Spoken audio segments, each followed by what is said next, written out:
বর্তমান জরিপে দেখা যায় ৮০% জনগণ পিআরের পক্ষে। আর পিআর সিস্টেমে নির্বাচন দিতে বিএনপির আপত্তি থাকারই কথা না, কারণ তাদের একজন উঁচু পর্যায়ের বক্তা বক্তব্য দিয়েছেন যে ৯০% ভোট তাদের। যদি ৯০% ভোট তাদের হয় তাহলে তারা আসন পাবে ২৭০-এর উপরে। বাস, তা তো এককভাবে সরকার গঠন করতে পারছে, সমস্যা কোথায়? বরং আর ঝামেলা মুক্ত সরকার গঠন করতে পারবে। গান ড্যান্স আমাদের মুসলিম পরিবারের এটা সংস্কৃতি না। যদি আপনাদের সমস্ত পরিবার, বাংলাদেশের সমস্ত পরিবার নাস্তিক হয়ে থাকে, বেঈমান হয়ে থাকে, তাদের জন্য গান এবং গানের টিচার দিতে পারেন। যদি ৯২% মুসলমানদের দেশে কোনো অবস্থাতেই গানের টিচার দেওয়া যাবে না। যদি দিতে চান আপনার গদি আপনার মসনদ উৎখাত করবে ইনশাআল্লাহ। ফাইজলামি পেয়েছেন আপনি, মনে যা চায় তাই করবেন আপনি। এটা ৯২% মুসলমানদের দেশ। আসসালামু আলাইকুম ওয়া রাহমাতুল্লাহি ওয়া বারাকাতুহু। নাহমাদু ওয়া নুসাল্লি আলা রাসূলিহিল কারীম, আম্মা বাদ, ফাআউযু বিল্লাহি মিনাশ শাইতানির রাজীম। বিসমিল্লাহির রহমানির রহিম। ইনিল হুকমু ইল্লা লিল্লাহ। সাদাকাল্লাহুল আলিয়্যুল আযীম। শোয়েব সাল্লাল্লাহু আলাইহি ওয়াসাল্লাম।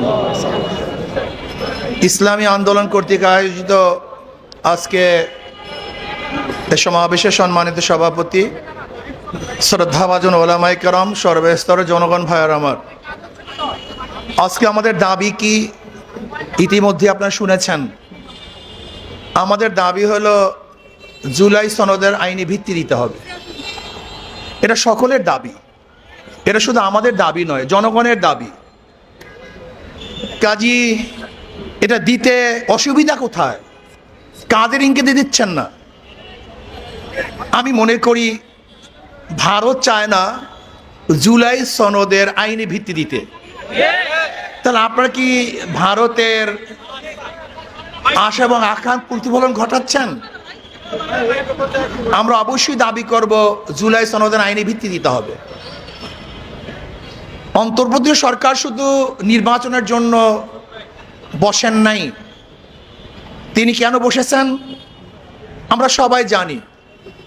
সংস্কার, বিচার, নির্বাচন। আপনি সংস্কার না করে কিভাবে নির্বাচন দেন? দৃশ্যমান বিচার না করে আপনি কিভাবে নির্বাচন দেন? যদি শুধু আপনি নির্বাচনের জন্য ক্ষমতায় বসেন তাহলে আমাদের কোনো আপত্তি নেই, কিন্তু যদি আপনি তিনটা বিষয়কে সামনে নিয়ে ক্ষমতায় বসেন তাহলে অবশ্যই আপনাকে সংস্কার করতে হবে, দৃশ্যমান বিচার দেখাতে হবে, এরপরে নির্বাচনে যেতে হবে। নির্বাচন কোন পদ্ধতিতে হবে? ইসলামী আন্দোলন বাংলাদেশ অনেক আগের থেকেই দাবি করছে পিআর সিস্টেম নির্বাচন। ২০০৮ ইসাই সালের নির্বাচন ইশতেহারে ইসলামী আন্দোলন বাংলাদেশে স্পষ্ট ঘোষণা করেছেন যে পিআর সিস্টেমে নির্বাচন দিতে হবে। পিআর সিস্টেমে নির্বাচনের ফায়দা কি, উপকারিতা কি, এ বিষয় ইতিমধ্যেই আমার মনে হয় জনগণ বুঝে ফেলছে, জেনে গিয়েছে। এমনকি বর্তমান জরিপে দেখা যায় ৮০% জনগণ পিআরের পক্ষে। পিআরের বিপক্ষে কিছু নাই তাই আমি বলবো না। ঔষধ যখন সেবন করি সেখানে লেখা থাকে এর প্রতিক্রিয়া কি, সাইড এফেক্ট কি আছে। পিআরের ব্যাপারেও দুই একটা সাইড এফেক্ট নাই তাই আমি বলবো না, কিন্তু দেখতে অধিকাংশ ভালো না মন্দ। যদি পিআরের খারাপ থাকে 1%, ভালো 99%। পিআরের বিপক্ষে যদি বক্তব্য দেওয়া যায় 2%, তাহলে পক্ষে বক্তব্য দেওয়া যায় 98%। পিআরের ব্যাপারে সবচেয়ে বড় তাদের প্রশ্ন কি? কাকে ভোট দিবেন, কে নির্বাচিত হবে, এটা তাদের সবচেয়ে বড় প্রশ্ন। স্থিতিশীল গভর্নমেন্ট হবে না, স্থিতিশীল সরকার হবে না। আমি তাদেরকে প্রশ্ন করতে চাই, ধরে নেন আজকে যেই পদ্ধতিতে নির্বাচন হচ্ছে সেখানেও যদি এককভাবে কেউ সংখ্যাগরিষ্ঠ অর্জন না করে, সংখ্যাগরিষ্ঠ না পায়, তাহলে সেই পার্লামেন্টের অবস্থাটা কি হবে? সেটা তো দুর্বল পার্লামেন্ট। যদি কোয়ালিশন সরকার গঠন করতে হয় সে পার্লামেন্ট তো দুর্বলই হয়। তাই বর্তমান পরিস্থিতিতে পদ্ধতিতেও তো দুর্বল পার্লামেন্ট হওয়া সম্ভব। আর পিআর সিস্টেমে নির্বাচন দিতে বিএনপির আপত্তি থাকারই কথা না, কারণ তাদের একজন উঁচু পর্যায়ের বক্তা বক্তব্য দিয়েছেন, উঁচু পর্যায়ের নেতা বক্তব্য দিয়েছেন যে ৯০% ভোট তাদের। যদি 90% ভোট তাদের হয়, তাহলে তারা আসন পাবে 270-এর উপরে। বাস, তার তো এককভাবে সরকার গঠন করতে পারছে, সমস্যা কোথায়? বরং আর ঝামেলা মুক্ত সরকার গঠন করতে পারবে। পিআর সিস্টেম নির্বাচনের ব্যাপারে তো খোদ বিএনপি বক্তব্য দিয়েছেন। কি বলছেন?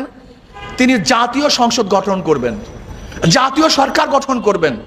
তা জাতীয় সরকারটা কিভাবে হবে আমাকে বলুন? সবার সম্মিলিত যে সরকার হয়, সেই সরকারটাই তো জাতীয় সরকার হয় না? একক সরকারকে জাতীয় সরকার বলা হয়। তাই যেহেতু সবার সম্মিলিত সরকারকে জাতীয় সরকার বলা হয়, আর পিআর পদ্ধতিতে তো সমস্ত দলে, সমস্ত মতে, সমস্ত আদর্শের মানুষগুলি সংসদে যাবে।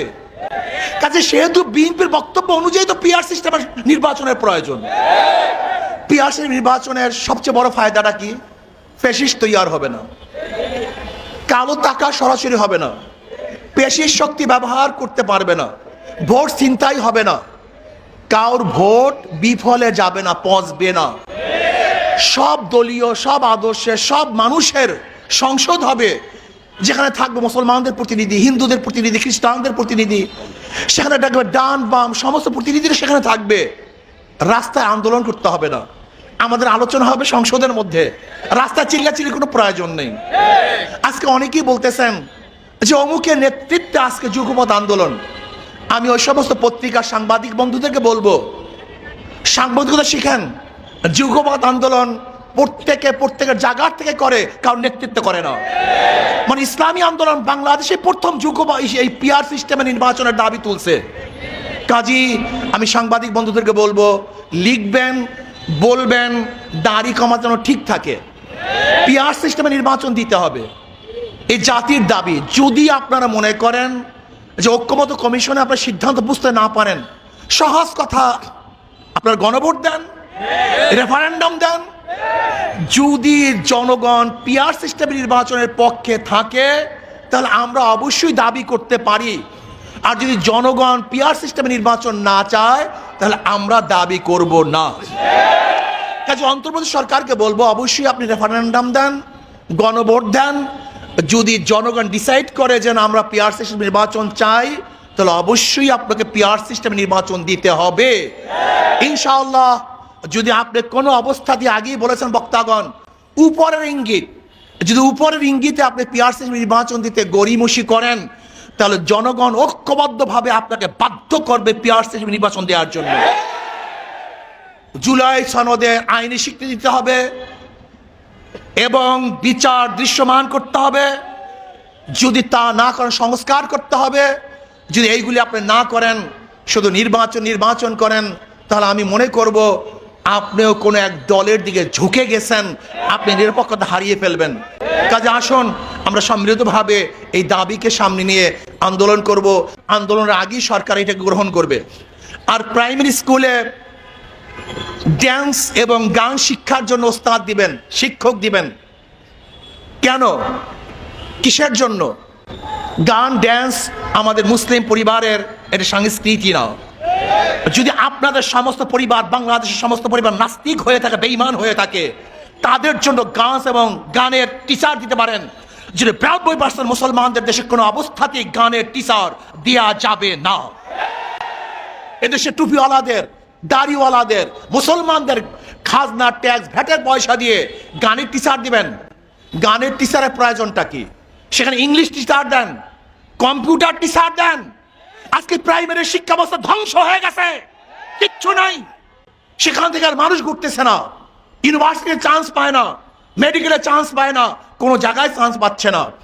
এর জন্য প্রাইমারি শিক্ষা লেভেলকে ঢেলে সাজাবার জন্য ধর্মীয় শিক্ষক সেখানে নিয়োগ দিতে হবে এবং কোনো অবস্থাতেই সেখানে গানের টিচার বাংলাদেশে দেয়া যাবে না। যদি দিতে চান, আপনার গদি, আপনার মসনদ উৎখাত করবে ইনশাআল্লাহ। ফাইজলামি পেয়েছেন আপনি, মনে যা চায় তাই করবেন আপনি। এটা 92% মুসলমানদের দেশ। এদেশে কোনো অবস্থাতেই ইসলামের সংস্কৃতির বাইরে কোনো কাজ করা যাবে না। এবং পিআর সিস্টেম নির্বাচনের জন্য আমরা দাবি যে করছি, এটা অবশ্যই সরকারকে দিতে হবে। আল্লাহ আমাদের সবাইকে কবুল করে নেন।